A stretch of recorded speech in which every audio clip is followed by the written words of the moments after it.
still talking about thinking that could analyze itself and reminding you again, I have not gone to the trouble, although it wouldn't be much trouble, to make up a whole new name like ZX Crisco salt or Red Yogi Berra mentation. I'm just using thought that could analyze itself as opposed to talking about ordinary polarized thinking, which, although people would say that they analyze their own thinking, let us say to distinguish between two possibilities, that ordinarily we would say in this sense that man's ordinary thoughts can see itself, which is being self-conscious, like we talked about, just being conscious at the ordinary level, and that men can talk about what they think. And it's of no great importance to start, by the way, to get off on a sidetrack, to say, well, people can't really talk about their thoughts in a valid manner, which you may have made that observation. I gave you enough hints. But just at the ordinary level, it is quite difficult for reasons that are far beyond any psychological basis, but that if you just have tried yourself, if you tried to write dialogue, if you tried to write the kind of staple that used to be for soap operas, since in years past they obviously operated on a very low budget and most of it was noodling around in their own brains and people look off, which didn't require a lot of acting, and the person, their mind would speak. Well, I wonder if Julia would come back to me now that I have left her and it's been 2 years since I sent in money or I've seen the children. But people became accustomed to it, and I simply point out not to tackle them because it is difficult. Or if you don't know the truth, it's impossible to write. But if you just tried it yourself to look at your brain talking, you can't give. If you, of course, first off, Jesus, here we go. First off, you'd have to have the super ability, that is to analyze yourself, to know that what I'm saying is true. Because ordinary people, I'm sure, they would reach in their pocket and probably want to wave a picture of James Joyce at me and say, yeah, you can do that. You can write about the way your mind works. If somebody says they can, if you turn to somebody on the street and went, Jesus, you look like James Joyce. And you said, I got a bet with somebody that a man can't tell you what he's thinking. Can you do it? I got a bet and I'll split it with you. It's $1,000. It wouldn't be just the money. But a person, just put yourself there. A person going to turn around and say, well, that's easy. You don't know what I'm thinking right now? Yeah, and they'll tell you. But now and there's no way to say otherwise. I mean, unless you're just some kind of Dumbo and stand there and say, that's not what you were thinking. And assuming that person has got an IQ at least equal to yours, they're going to say, oh yeah, prove it. And then you go, what do you like to call my brother? You can't go anywhere with it. You simply have got to know, and you've got to be out of the ordinary yourself in a sense, to realize that if you were your most sincere, your most honest, and suddenly you just tried it with yourself, which is hard to do to begin with. But you should be able to hear this. If somebody suddenly asks you, all right, what are you thinking? Just tell me right now, describe what you were just thinking. You can try, but if you had a certain ability, you know that it's not much better than waking up even after a very good all-night pizza and beer drinking and great dreams and wake up now and then and go, Jesus, what a dream. And the person there with you goes, wow, I love to hear dreams. What was it? And you go, well, and you just had it. It was so much it woke you up, but you go, well, I was wandering through this city. It looked kind of like pictures I always imagine of Rome. Italy, not Georgia. And I was wandering down this side street, and suddenly it was like some kind of huge, it was like a purple blimp or something. There were people hanging out and shouting something about my name, and I just woke up. And all of you should know this experience that you could, that sounds a little bit like what it was, and the person may go, wow, that's great. But you think, well, that's not a real retelling of what was going on in my brain. And I don't want to confuse you by dragging in dreams or anybody that thinks that there's something exceptionally significant about dreams. Right, yeah, okay. You don't have to check with Freud, check with Domino's Pizza. That's where your dreams came from.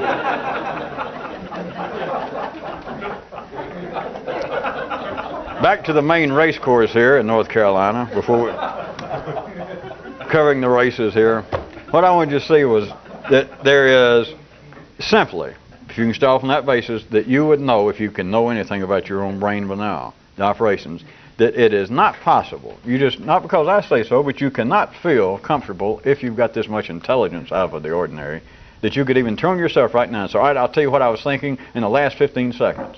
You might give it a good shot, but you surely by now have this kind of insight, and it's no great shakes to admit this, that, all right, I don't know why, but just what I described to this person, my best friend or to me, is not exactly, that didn't cover the whole thing, that wasn't exactly it.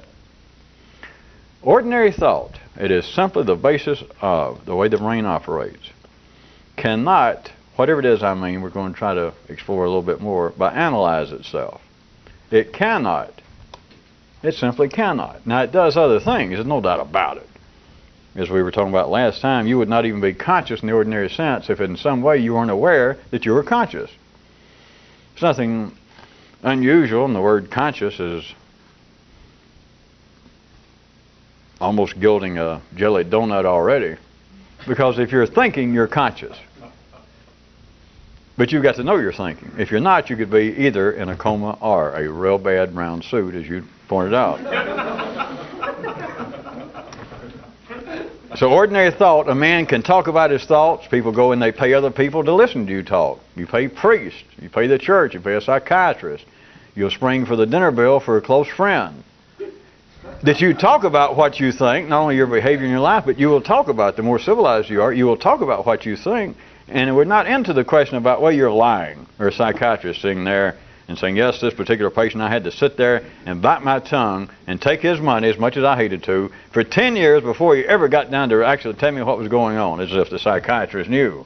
But all he knows is people will talk about what they say they're thinking, but something must be wrong because they don't feel any better. And they taught me in school, I paid big money to go to school, to go to Harvard and be a psychiatrist, and all this stuff about, well, if people will tell you what's really bothering them, then they in some way get relief from it. You know, well, hell, you could have been a minister for free. You didn't have to go to school and pull that on people. Be a freelance, open up your own confessional booth on the street corner. There is something amiss, and people do not ordinarily notice it. People can certainly talk about what they say they're thinking. All of you who are looking strange. All of you who are looking stranger.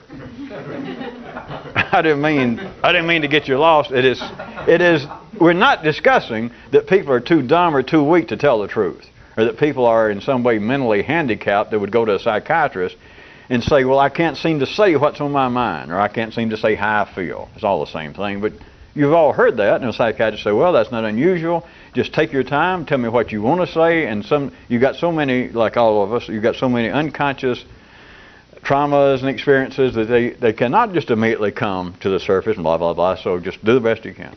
It is simply known that people can talk about, they'll say, well, I think I love my wife, or I think that I really respect my mother, but sometimes I think, I'll read about men that hate their mother, and I think, do I sometimes kind of hate my mother and just don't want to admit it? It's like, good.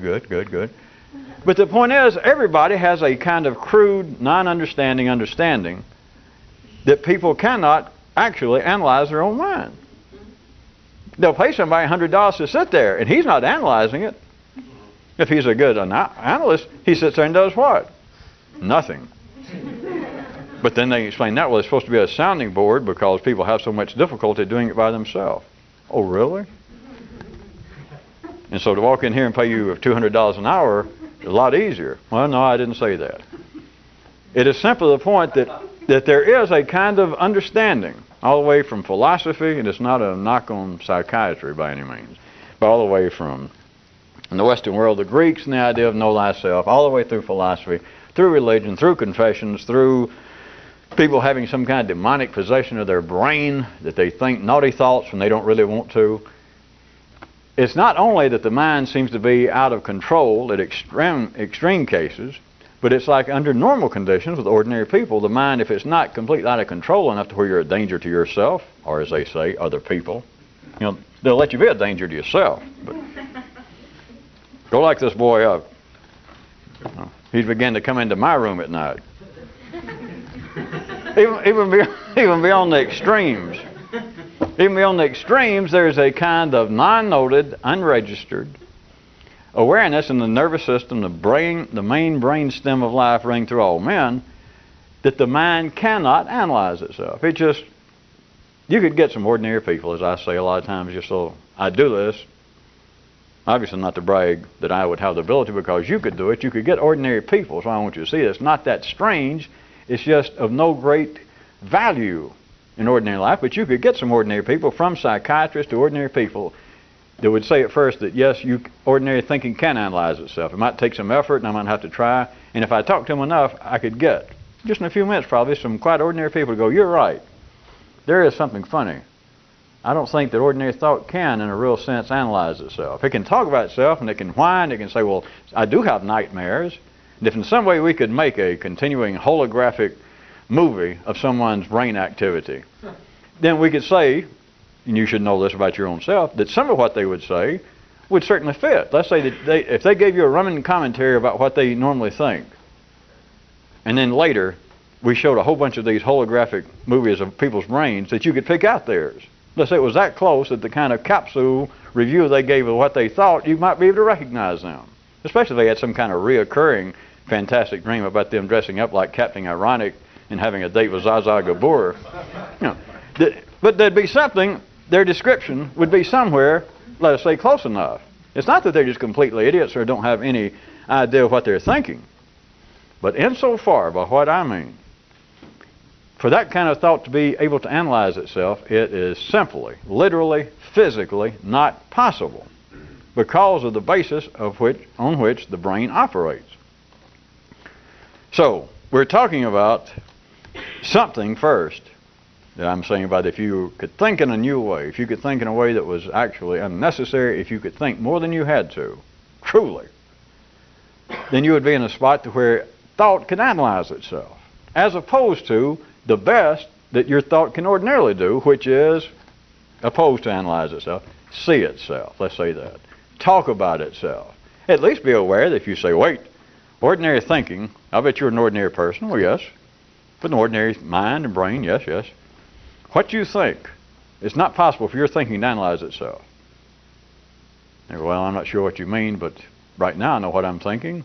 And sometimes I can have thoughts I think, I shouldn't think that way. I pick that idea up. I have prejudicial ideas about groups of people, or I'm a sexist, or I'm a racist, up here in my brain somewhere. And I don't approve of that. I don't know where I got that. I guess it was a subconscious injection from my father, who was a drunk. That is not analyzation. Except you can't make somebody see it. They're not supposed to. But what I want you to see is what they would call analyzation, which we're calling something else. It can see itself, it can reflect on itself, it can talk about itself. It is only on the basis of comparison. That is not analyzation. To say that the ordinary thinking can talk about itself, you talk in the sense of gossip, but not clinical work. Clinical work would be closer to what I'm talking about being able to analyze itself. It would be impartial in the true sense, or at least in the sense we want to make it, that would be useful. You would be able, as one of the Kyroots said, you'd be able to have a neural interest in something without having a vested interest in it. Ordinary thought is run by polarized energy in a landscape in your brain, literally in your brain and nowhere else. And to be able to think anything, there has got to be in that thought. There has got to be in your brain, for any thought to exist, there's got to be that contrasting, conflicting, contradictory thought to give it life, to prop it up. Anything it can say about itself is in comparison. Anything it can say about itself, no problem, but this is the way it is, in a 3D sense. Anything it can say about itself, the best shot it can take, will be a relative, comparative statement. Even when it insists otherwise. Even when it insists, no, no, no, I am being objective. I am being a clinical, cold-blooded, eagle-eyed, intellectual, sophisticated, blah, blah, blah, observer, not just of human nature, but of myself and what I'm going to tell you about the way my brain operates. I'm not going to cut any corners, not going to pull any punches, and not going to use any cliches. Right. I'm just going to tell you like it is. Okay. But what will it say? I don't have to go any further with this, do it. Do it yourself. The only thing it can say, is to comment upon its reflection. That is, the only thing it can comment on is to speak about itself. Or it can say, I'm going to analyze my thought to prove you wrong. This analyzation will be based, without any possible exception, there's no way out, on comparison.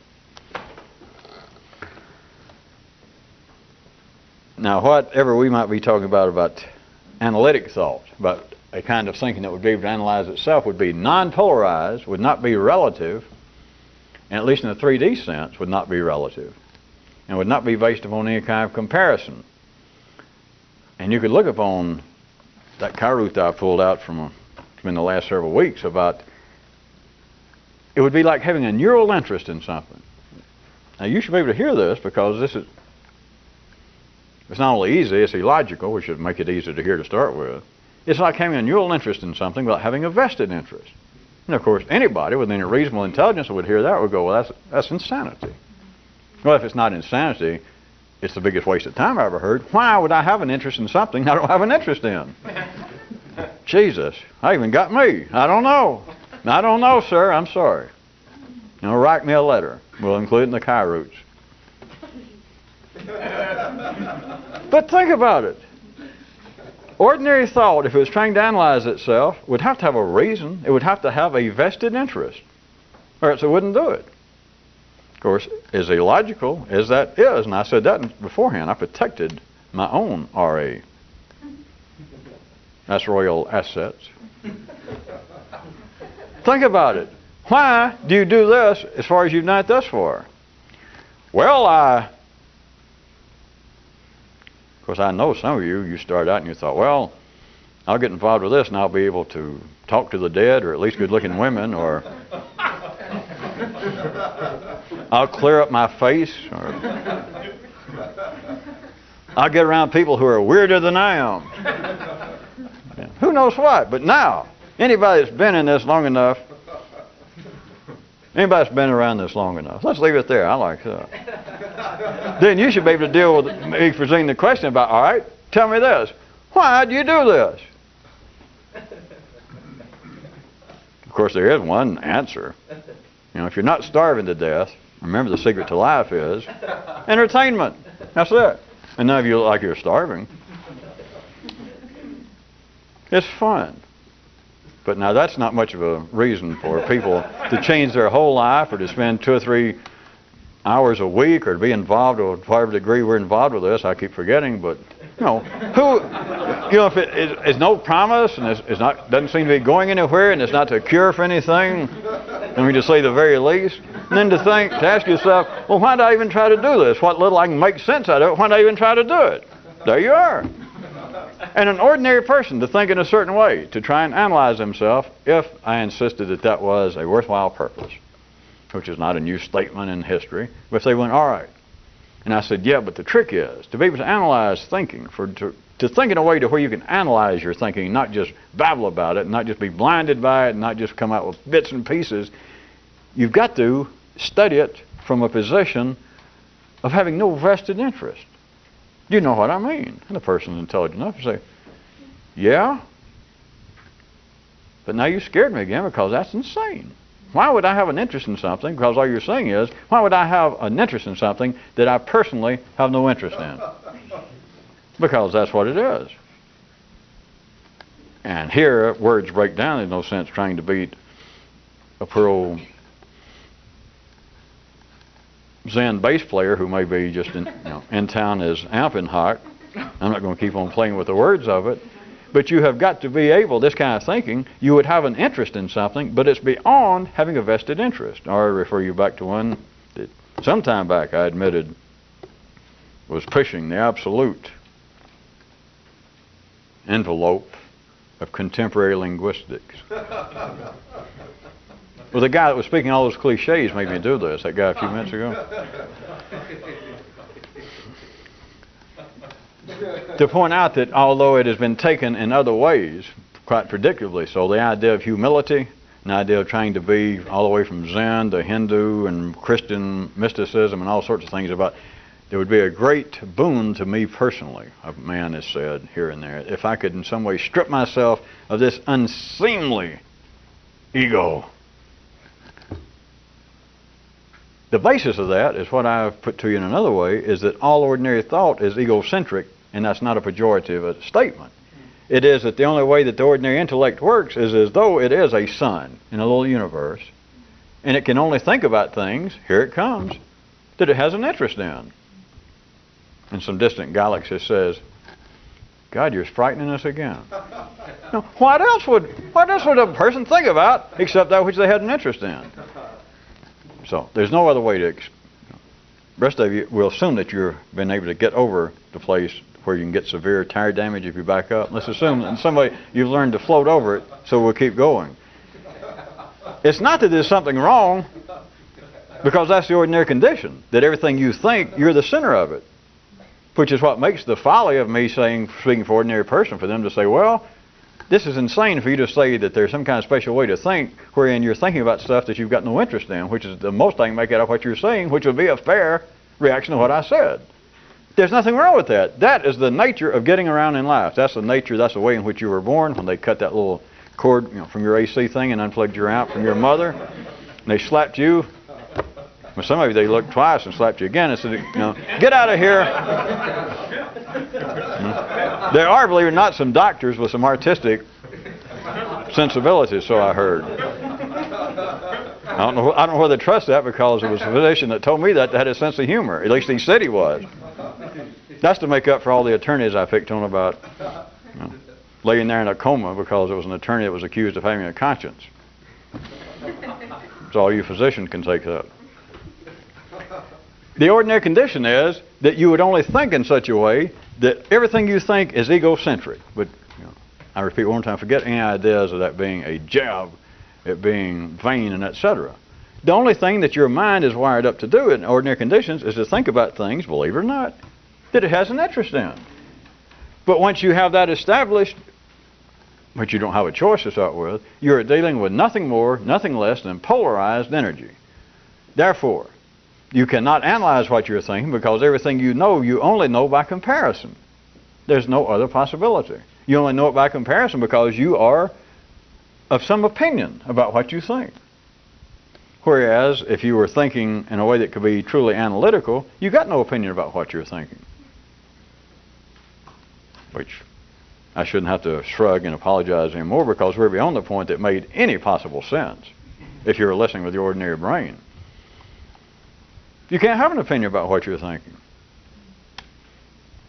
Not be analytical, because if you do, you got a vested interest. And if I got to play ordinary's intelligence again, I could jump in and say, wait a minute, I'm a little smarter than you think, and I've kept track of some of what you've been talking about. Let me say this. Beyond the lineal insanity of what you're talking about, or the lineal difficulty, let us say, of what you're describing as I hear it, then you're saying not to have any opinion. In that case, you could have faulty information. You could believe fallacious facts.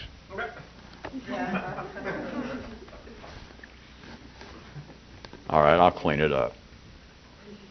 If you didn't have opinions, if you didn't care what you were thinking about and had no interest, then that's tantamount to saying that you have no interest in whether what you're thinking is correct or not. You could therefore, if I'm hearing you correctly, I'm still speaking for somebody else.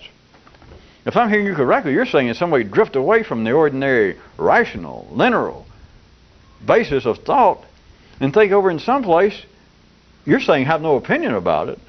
Then you're saying that you could suddenly come up with an idea that was just insane.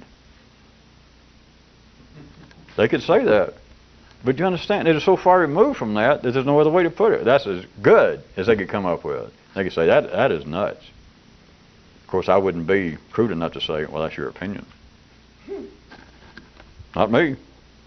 Because then they would say, that's not my opinion. Wait a minute. I got my brother, my whole family. We'll call them in and see what they think.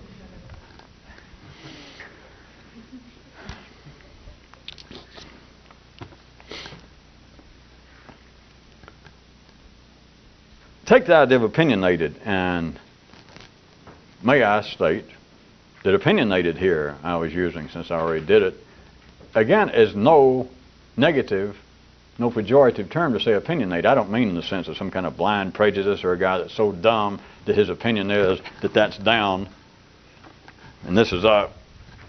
Opinionated is like this. That you favor what you think.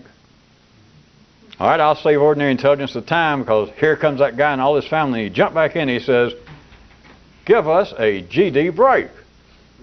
If you're intelligent, if you're just walking around, intelligent at all, sure you got to favor what you think, assuming you're sane. What's the alternative? You're going to say that it's a favor what you don't think? They got me again.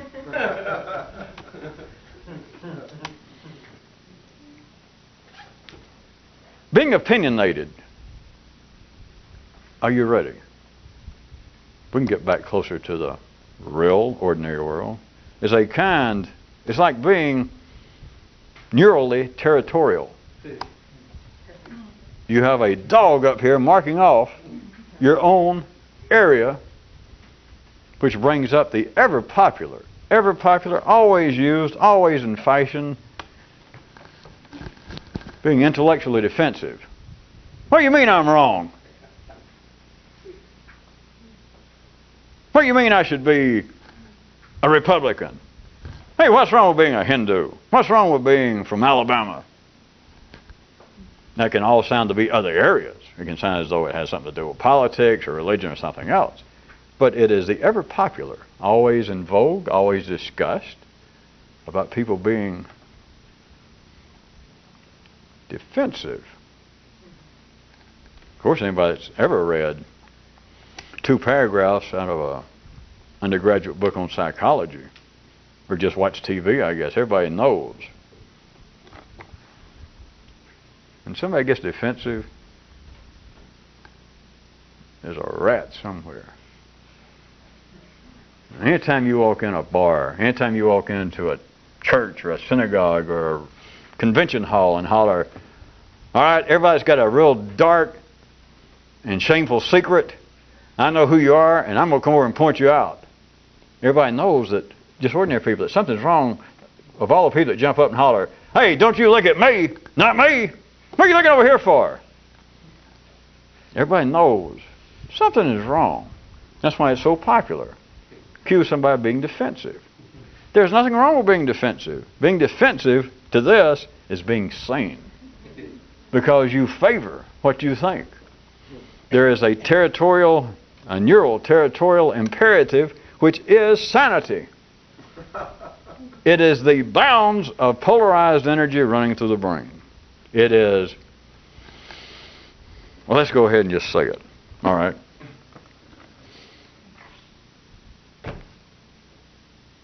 Take it this way.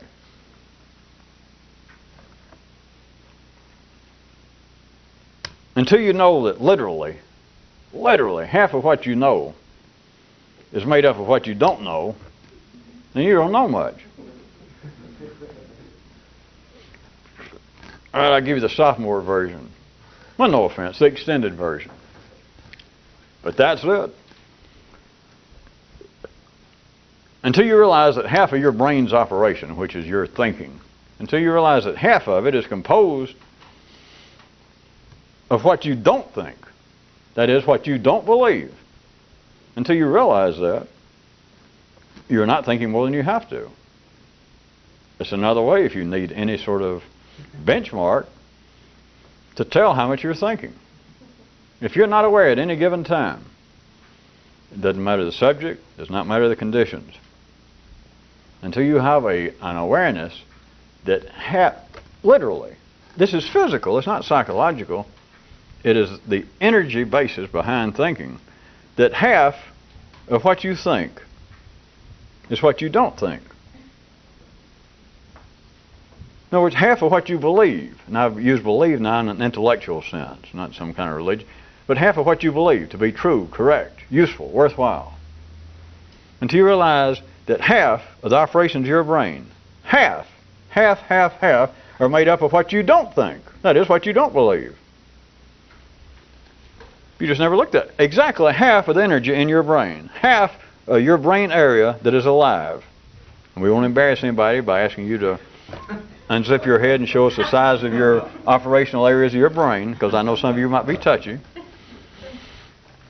But until you realize that half of it, literally half of it, is made up of what you don't believe. Think about it. Half the operations, half the energy you use, if we mapped it out topographically, if it was possible, to take whatever the mass was of your brain that operates, half of that, you'd say, well, that's what I believe. Call it anything. That's what I think. That is me. But this is what I believe. It's all the facts, make few opinions, taste and music. It's everything. That's me. Half of that is made up of what you do not believe, of what you do not like, of what you do not think, of what you do not approve of. Half, half, half. Think about it. We got a second. Half of your brain is made up of your not brain. Half of everything you know. Think about it. Everything you know, I don't care what it is, it doesn't matter. Half of everything you know is composed of what you don't know.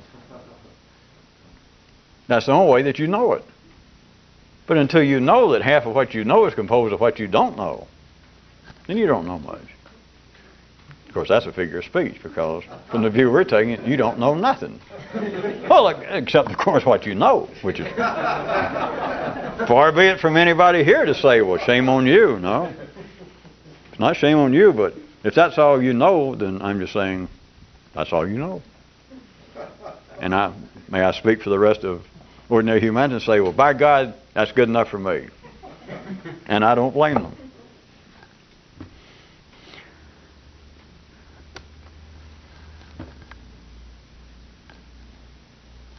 I might add, you might care to take note, since it's always been so popular throughout history.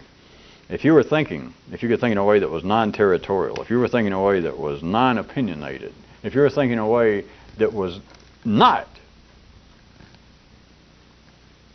based on comparison, you would be, may I suggest to you, close to that every popular idea of intuition. It's been floating around through religion, psychology, conventional wisdom. And I don't mean just somebody saying, ooh, as soon as they're handed a telegram saying your Uncle Hubert died, and then go, ooh, I knew something was funny early this morning. I don't mean that, because something probably was funny early this morning. But areas that seem to be a little more, shall we say, in the ordinary sense, serious. But the idea of intuition, could I point out to you, that you could look at as being an unusual, it's a fair representation that ordinary people even use it, that it's some kind of knowing, the way ordinary people put it, that was beyond the confines of rational, conventional, neural expectations. Then I was going to ask, not that I would ever use the term, but does that sound at all familiar, like, that almost sounds like some kind of, I won't say revolutionist thinking.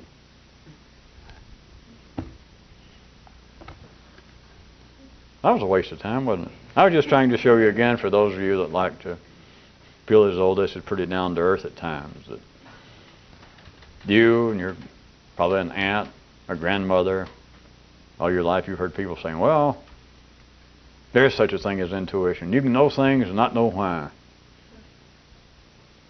And if they say anything else, which is almost inevitable, then it goes on to spirits or people from Jupiter or God or who knows what. But I was simply pointing out what they are really referring to is when it seems to have some validity out there in ordinary people. I don't mean to overdo its importance, which it has none. But their admission, their reference to some kind of knowing that, well, so-and-so, or I had this intuition, or somebody said so-and-so, and all they're describing is, and they call it intuition, it was some kind of knowing. They thought something. And it had no rational basis. That is, there was nothing to which to compare it at the time. It was like your aunt just turned around and went, rah, rah, rah, rah, rah. We thought, Jesus, how spooky. And then 2 hours later, somebody called up and went, rah, rah, rah, rah, rah. And you turned to your aunt and said, how in the hell did you know that? And your aunt goes, well, if she tried to be operationally correct, which in no need she'd do it since she wasn't working for us, but she'd probably then gone into spirits or swooned or asked for smelling salts. The point is, there was no rational basis. She knew it, everybody else knew it.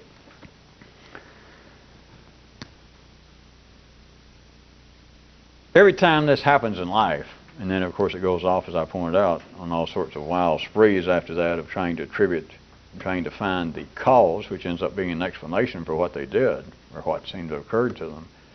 But what they did was seem to engage in some kind of thought that had no comparative basis. That it was almost a kind of non-ordinary awareness of their own thinking process. Because assuming that the person was ordinarily sane to begin with, before they came out with this, if they could analyze their own thinking, before they spoke, they thought, Jesus, what I'm about to say, the thoughts I'm having, is nut city. I mean, it's spooky enough, I'm sure I'm not going to tell anybody. But ordinary thought can't do that. And it comes out, but it still strikes people after the fact, as soon as they hear it, or as soon as it proves to have some validity, apparently, that they go, ooh, weird, because there was no comparative basis for it.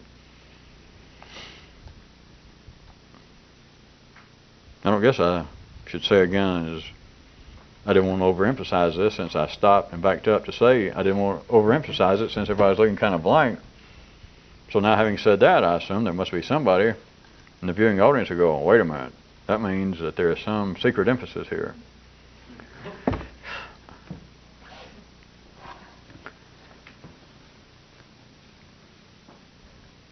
Could you try and consider the absolute tangible ramifications of the irrefutable fact, if you can analyze thought at all, of the fact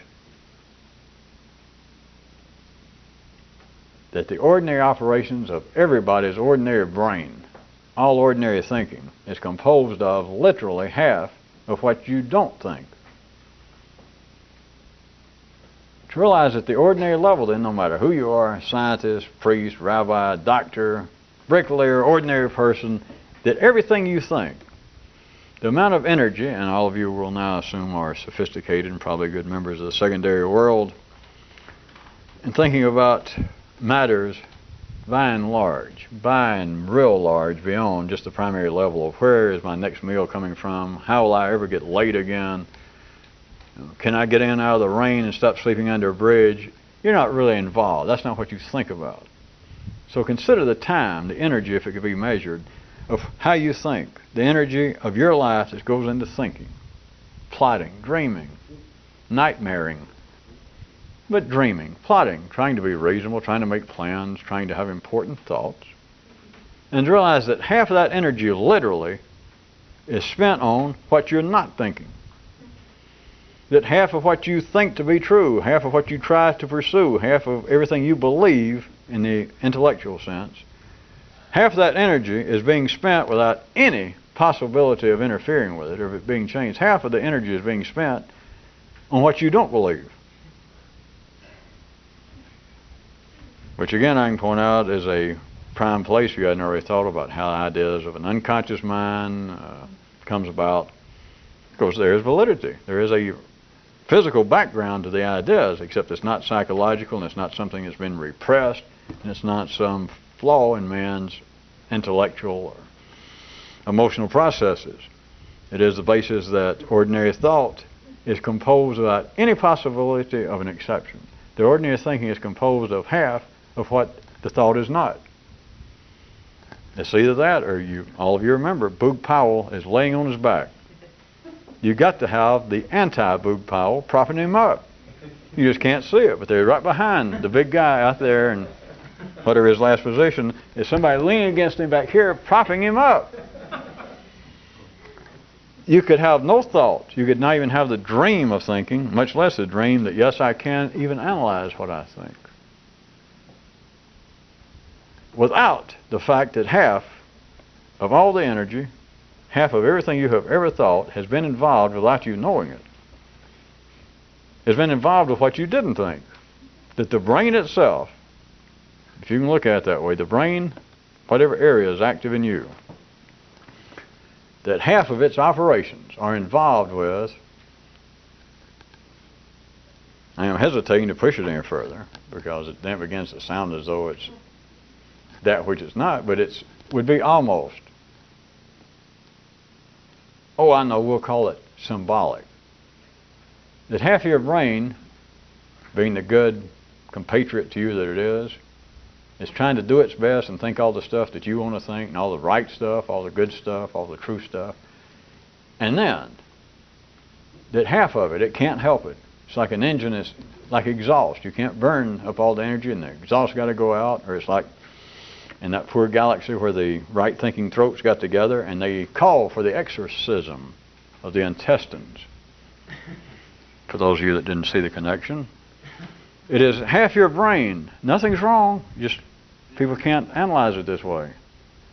That half of your brain doing the best it can, and let's say that, by God, you got a first-class little brain. I mean a bud.